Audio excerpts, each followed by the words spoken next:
super vite. Épisode d'une série que vous attendez tous, à savoir Détecteur de mensonges. Aujourd'hui, je ne suis pas tout seul, vous le voyez, on a un équipement du futur là avec Inox, mec, de ouf. Sur une fiabilité de 91%. En gros, si tu mens. Scène imposante où tout devient fragile. Et bam, envolé mon enfance.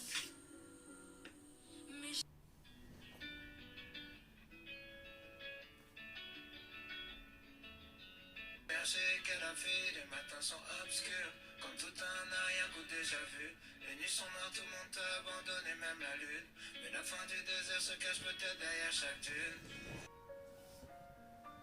Bonsoir monsieur, madame, aujourd'hui je te dis tout. Je préfère parler en tu, car je n'aime pas le vous. Je trouve que sa vie, moi je veux rester petit. La seule chose que j'aime dans ta création même, c'est qu'il peut rêver chaque nuit comme les mômes. Qu'on soit plus jeune vilain, gentil ou encore moche, on a le droit de... C'est qui ça encore?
Y'a rien d'autre, c'est sérieux là?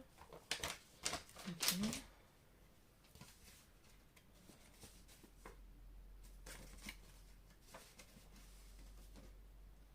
Cinq choses positives dans ta vie.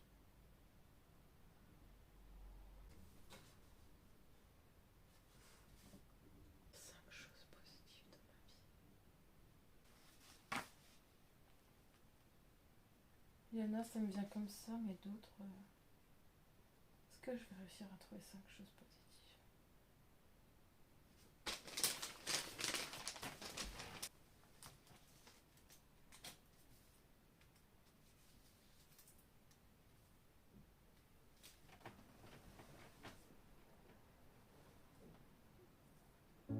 Numéro 1, je pense que l'amitié ça peut faire le coup.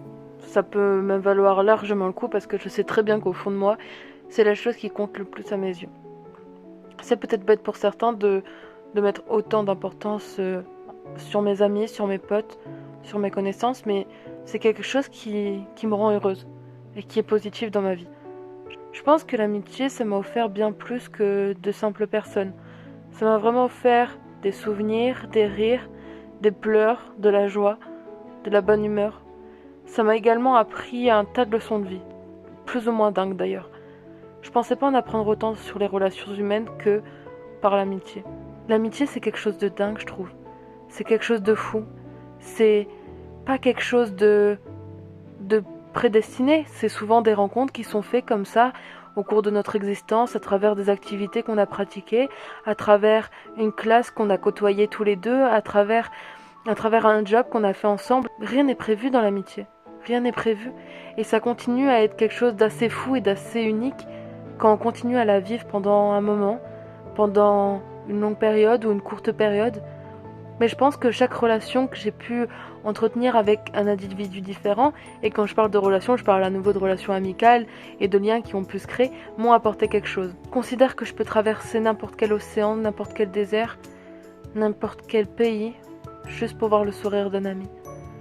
Je considère au jour d'aujourd'hui que les amis que j'ai pu choisir, même si j'en ai pas beaucoup, c'est devenu ma famille en fait. C'est vraiment ouf de se dire que des inconnus ont pris autant d'importance dans ma vie. Et voilà, c'est pour ça que je le mets dans la première chose positive de ma vie. Parce que je pense que bien plus d'une fois, ils m'ont aidé à tenir le coup. Bien plus d'une fois, ils m'ont soutenu. Et inversement d'ailleurs, parce que les relations amicales, ça fonctionne dans les deux sens. Je reçois, tu donnes, tu reçois. J'aime vivre mes amitiés à fond. Peut-être un peu trop intensément parfois, mais j'adore ça. C'est quelque chose d'unique. C'est quelque chose de fou. C'est l'assemblage de deux personnes qui donnent quelque chose d'incroyable en fait. C'est ça que j'aime. C'est ça que j'aime dans ma vie. C'est le fait d'avoir ces amis-là autour de moi, d'avoir ces potes-là autour de moi. Et c'est le fait d'avoir partagé tellement de choses, des milliers de souvenirs qui me rend heureuse au jour d'aujourd'hui. Et je sais que si un jour ça va pas, ils seront là. Et je sais que si un jour je dois fêter quelque chose, ils seront là aussi. Prêts à crier de toute leur force, à crier de joie. Prêts à retourner le monde, quoi, juste pour un sourire. Ensuite, deuxième point, je pense que je vais mettre la découverte et ma curiosité. Je sais que ça peut être un peu des grands mots, peut-être pour 5 choses positives dans ma vie, mais je pense que ça me définit bien et que ça m'apporte vraiment, au contraire, du coup, des choses positives. Alors, ce que j'entends par découverte et curiosité, c'est que j'adore essayer de découvrir de nouvelles choses, de nouvelles passions, de nouvelles langues, de nouvelles informations, de nouvelles connaissances, d'expériences d'ailleurs. J'essaye également d'apprendre et de découvrir de nouvelles personnes, même si j'avoue, ça, c'est encore très dur encore. Mais voilà, c'est des choses que je kiffe faire. Je veux tellement que découvrir de nouveaux lieux également. Que le voyage peut-être devienne un jour une des 5 choses que je pourrais mettre sur cette liste des 5 choses positives. J'ai pas encore eu le temps d'assez voyager, mais je sais déjà que ça peut me plaire. Parce que le peu que j'ai pu me déplacer, je sais que ça m'a plu en fait. Et que ça a réveillé en moi quelque chose de nouveau. J'adore découvrir. J'ai toujours eu ce truc de découverte et de curiosité vers les choses dont j'avais envie de m'intéresser, quoi. Des choses dont j'ignorais tout et que maintenant, ça n'a plus du tout de secret pour moi. Creuser plein de petits points comme ça, plein de petits aspects de la vie peut vraiment nous apporter des trucs de dingue, des connaissances de dingue. Et cette envie tout le temps et continuellement de découvrir plein de choses. D'enrichir un peu plus mes connaissances, d'enrichir également, de découvrir de nouvelles passions à nouveau, c'est ce que je disais. C'est que je parle pas peut-être que du dessin, de la photo, de la vidéo, etc. Mais je parle également de la musique. Le fait que, grâce à mon pass culture, j'ai pu m'offrir pour la première fois mon premier clavier. Alors que j'ai toujours rêvé de faire du piano et que j'ai pu réaliser un de mes rêves grâce à ça. Et donc, également, expérimenter quelque chose de nouveau. Et donc, aller sortir de ma zone de confort. C'est vraiment aussi ce truc-là de sortir de sa zone de confort, la découverte et la curiosité que je trouve super intéressant. Je trouve vraiment qu'il y a ce truc dans la découverte et la curiosité, et ça m'apporte que des trucs positifs en fait dans ma vie, parce que ça m'apporte que du plus à moi et des connaissances en plus. Et je pense pas qu'on peut considérer que les connaissances d'ailleurs ça soit négatif, et c'est vraiment pour ça que je kiffe ça et que je veux absolument me mettre dans ces 5 choses positives. Je pense que cette découverte de la curiosité va m'aider à trouver des passions et peut-être d'autres choses à afficher peut-être plus tard. Peut-être que dans 10 ans, je pourrai trouver 10 choses positives dans ma vie et il y aura une des passions que j'aurai élaborée grâce à cette curiosité ou cette découverte qui sera affichée. Et ça serait complètement dingue. Et je sens qu'il y a des petites passions comme ça qui prennent de plus en plus de place en moi et qui m'apportent de plus en plus de joie. Et je trouve ça tellement dingue et c'est pour ça que je pense que je le mets là, au jour d'aujourd'hui, sur cette fiche.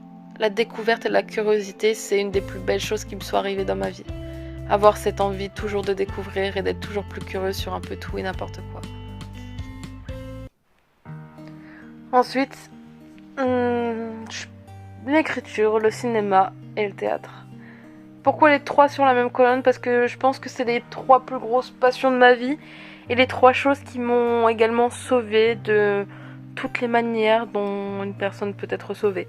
Ouais, je viens de reprendre le truc là dans Titanic. Mais désormais, vous savez qu'il y avait un dénommé Jack Thompson et qu'il m'a sauvé de toutes les façons qu'une personne peut être sauvée. Voilà, maintenant vous savez de quoi je parle, vous avez la ref. J'ai eu la chance de participer à des ateliers théâtre qui avaient été mis en place au collège, mais également au lycée par un de mes surveillants. Et vraiment, ça me rend juste heureuse. Et quand je me suis retrouvée comme ça, même pendant les répétitions et tout, je me suis dit, mais c'est ça qu'en fait que je veux faire. C'est vraiment ça et je me sens à ma place. C'était une des rares fois où je me sentais réellement à ma place et je trouvais ça vraiment dingue en fait. Le cinéma, je le relie presque directement au théâtre. Le cinéma, j'ai toujours trouvé ça dingue depuis le plus longtemps que je me souvienne.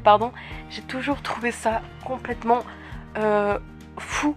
Le cinéma, genre le fait de rentrer, de jouer quelque chose sans qu'on puisse... Je sais pas comment expliquer, mais c'est vraiment quelque chose de ouf que je ressens quand même quand je regarde un film ou une série et tout. Les gens sont là en mode pourquoi tu t'accroches aussi vite et tout au personnage. Mais je trouve ça dingue, c'est ça que je kiffe dedans. Et c'est pas que ce côté acting que je kiffe de ouf, c'est aussi tout l'autre côté du cinéma, sur le montage, sur la réalisation, le scénario et tout. Je trouve ça vraiment dingue et vraiment je pense que le cinéma et le théâtre, c'est vraiment des choses qui m'ont aidé à comprendre ce que moi j'avais besoin et aussi à comprendre peut-être ce que je voulais faire plus tard. Mais ça m'a aussi apporté quelque chose émotionnellement et psychologiquement, je pense, d'assez ouf. L'écriture, ça a une place toute particulière dans mon cœur et ça restera la passion de ma vie, je pense. Ça restera le truc qui m'a sauvée également de toutes les manières qu'on peut être sauvé. Ça m'a aidé quand j'en avais le plus besoin. Ça m'a aidé à extérioriser, à mettre des mots sur mes mots, MAUX. C'est vraiment quelque chose... Depuis le plus longtemps que je me souvienne, j'ai toujours eu un stylo, un crayon pour écrire. Du plus longtemps que je me souvienne, quand j'étais petite, j'écrivais des histoires complètement loufoques sur le vieil ordinateur fixe qu'on avait dans notre salon. C'est sûr parce que j'ai évolué. Je veux dire que je trouve ça complètement ouf à quel point ça m'a apporté du soulagement et du bonheur dans ma vie. C'est vraiment quelque chose qui a pu m'aider à extérioriser plein de choses que je ressentais. C'est peut-être super cliché, mais c'est tellement ça en fait. C'est que quand je vais bien, je vais écrire. Quand je vais mal, je vais écrire. Des fois, ça va être super dur d'écrire parce que même trouver des mots, parfois, ça va être compliqué. Mais en fait, même si je gribouille 2-3 petits trucs, ça me fera toujours du bien. Ça me suit depuis tellement longtemps. C'est vraiment quelque chose qui a grandi en fait avec moi. Et le style a grandi avec l'écriture également. C'est qu'on garde la trace. Il y a une trace de ce qu'on a pu vivre et traverser. Et je trouve ça vraiment dingue. Et c'est pour ça que je mets que c'est des choses positives dans ma vie. Parce que c'est des choses qui m'ont aidée. Et c'est 3 passions qui m'animent de ouf. Et qui font que je me sens vivante de malade en fait. 4e point...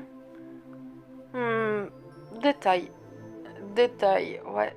Les petits détails de la vie qui semblent tellement anodins, mais qui sont tellement incroyables à vivre.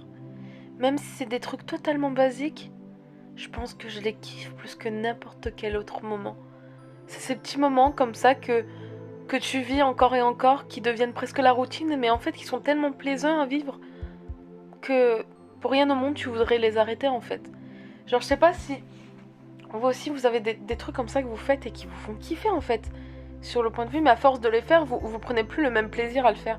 Bah moi, j'ai cette sensation-là que constamment, je prends le même plaisir, même si je le fais 6 fois dans la même semaine en fait. Et c'est vraiment ce truc-là de profiter des moindres petits détails, des moindres discussions que je peux avoir. Faut savoir vraiment que quand je discute avec quelqu'un, déjà je trouve ça super enrichissant de communiquer avec quelqu'un, parce que il te partage un bout de vie, tu lui partages un bout de vie et peut-être à quelque part tu apportes quelque chose et que cette personne t'apporte quelque chose, que tu en aies conscience maintenant ou pas. Et je sais que plein de fois j'ai pu avoir des discussions qui partaient totalement de choses basiques qui au final m'ont appris des choses. Il y a des discussions comme ça que je me rappelle et c'est le genre de trucs qui me marquent et qui sont super importants et positifs pour moi, parce que c'est des échanges comme ça. Bon là je parle des discussions, mais il y a plein d'autres choses, des détails qui marquent. Les détails, je trouve que je donne beaucoup d'importance au truc le plus petit qui soit.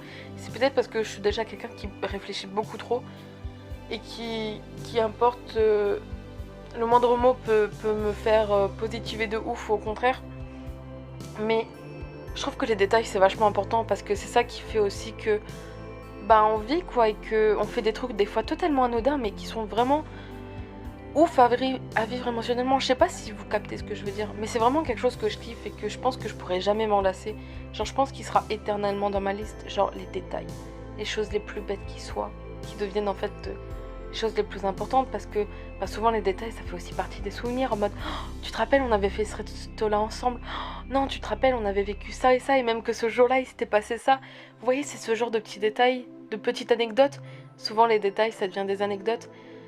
J'ai toujours la fâcheuse tendance à retenir toutes les choses qui m'ont fait du bien de près ou de loin. Il y a quelques jours, on m'a dit « Oh, tu te souviens de beaucoup de choses ?» Ouais, parce que ça m'a marqué de près ou de loin, et que ça soit un dessin animé, que ça soit une personne, que ça soit une année, que ça soit n'importe quoi, un objet. J'ai des objets comme ça, je suis très matérialiste. J'ai des objets comme ça qui me rappellent 1000 choses. J'ai des dessins animés comme ça qui me rappellent 1000 choses. Du coup, je peux lier ça aussi à la Madeleine de Proust. Je sais pas si vous connaissez. Si vous ne savez pas ce que c'est la Madeleine de Proust, c'est ça. Voilà, tout simplement. C'est ces petits détails qui ont une si grande importance dans nos vies et on s'en rend pas forcément compte, et on s'en rend compte quand justement des fois on a ce waouh, il y a eu ça parce que ça, nanana et ça. Je trouve ça, les détails, les choses anodines ou pas d'ailleurs, je trouve que c'est les plus belles choses qui peuvent arriver dans une vie. Genre vraiment. Je pense qu'à partir du moment où on a conscience que ces détails-là peuvent jouer beaucoup sur nous, on profite peut-être autrement. Et je kiffe en fait, profiter de chaque instant, de chaque micro-moment. Même, je suis le genre de personne à aimer les balades nocturnes. Et je vous jure que juste regarder la ville la nuit ne vit pas de la même façon que la ville le jour, même si c'est le même lieu. Et je trouve ça relativement dingue. Les détails, c'est quelque chose qui m'anime, qui me rend vivante. La cinquième et la dernière chose, à la fois me semble évidente et à la fois j'ai l'impression de passer pour la meuf hyper narcissique. Et je pense que quand je vais expliquer mon propos, je pense que vous allez comprendre. Du coup, la cinquième chose, c'est moi. Qu'est-ce qui peut me rendre plus heureuse que moi-même? Qu'est-ce qui peut me rendre fière plus que tout le chemin que j'ai pu parcourir depuis que je suis sur cette terre? Rien en fait. Je me dis que si aujourd'hui je fais cette vidéo, si aujourd'hui je vis tous ces moments que j'ai présentés dans cette vidéo, c'est parce que je suis moi en fait. Que je suis un être à part entière, que j'ai plein de choses qui me composent. Et que toutes ces choses qui me composent, c'est tout ce que j'ai présenté avant et tout ce que j'ignore encore et qui va me faire continuer à vivre et à me sentir vivante. Je pense que la sensation de me sentir vivante, vous avez compris parce que j'ai pas arrêté de le répéter, c'est super important pour moi. Et j'ai l'impression de me sentir vivante au final dans n'importe quoi ou dans n'importe qui d'ailleurs. Et que la moindre rencontre, comme je l'expliquais, me fait me sentir vivante. Mais je vais m'attarder sur moi-même. Je pense que du haut de mes 19 ans, putain je suis vieille, mais du haut de mes 19 ans, j'ai traversé pas mal de choses, plus ou moins compliquées, plus ou moins faciles.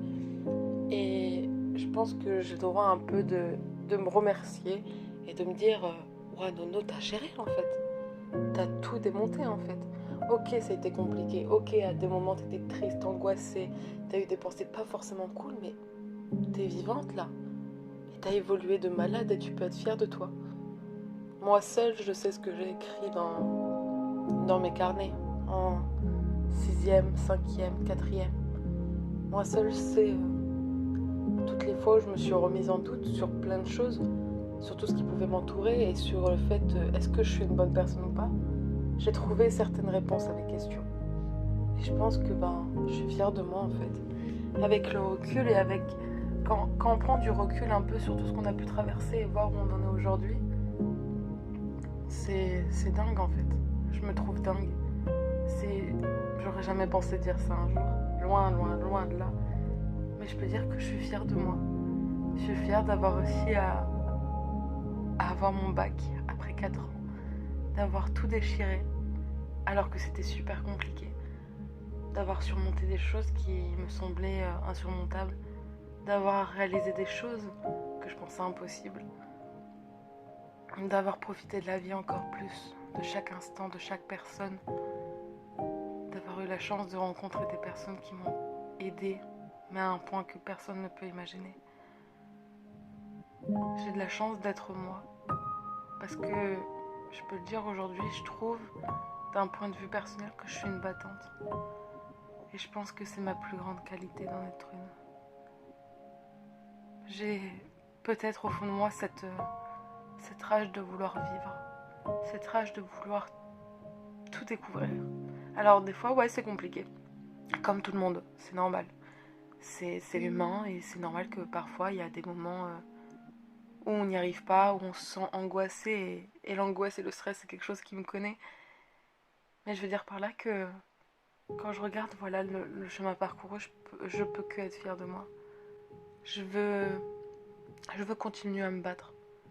Parce que j'ai l'impression que même si ça a été compliqué, c'est une des plus belles choses que j'ai réussi, c'est d'avoir continué à me battre, même quand ça allait pas.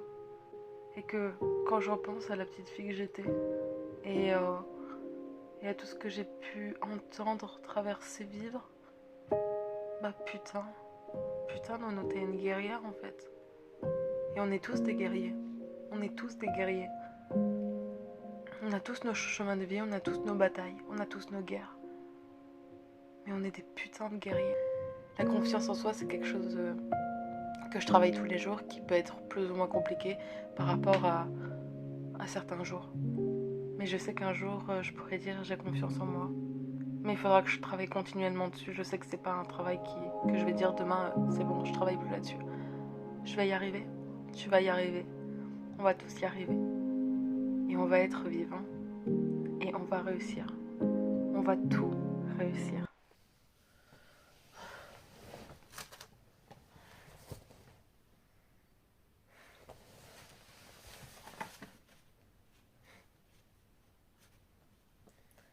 Cinq choses positives de ma vie. Je les ai trouvées. Et je compte bien les garder.